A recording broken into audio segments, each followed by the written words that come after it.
I always thought cognitive biases were a set of static things, but it turns out we can actually recombine them in different ways to make new ones. One I've just learned about is called narrative bias, and it describes the ways in which a single narrative or story can change the way we see information. There are two ways this can manifest. The first is when a single story or anecdote overrides all the other data you have.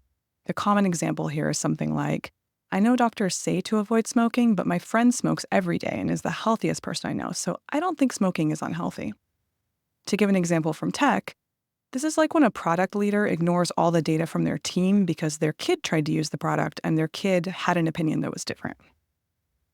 The second way narrative bias shows up is when you take a bunch of fairly unrelated anecdotes and form a cohesive story out of them.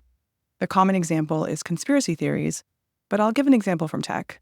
This is like when a product area is actually failing, but the team hides it by pulling a subset of unrelated data that together implies that things are going well or that things are going to turn around. Now, narrative bias is itself a new term, but I'll share one more related new to me term. This is the misinformation effect, coined in the 1970s by psychologist Elizabeth Loftus. The misinformation effect is when words or images get presented to you that change your perception of things that happened in the past. For example, someone witnesses a car crash.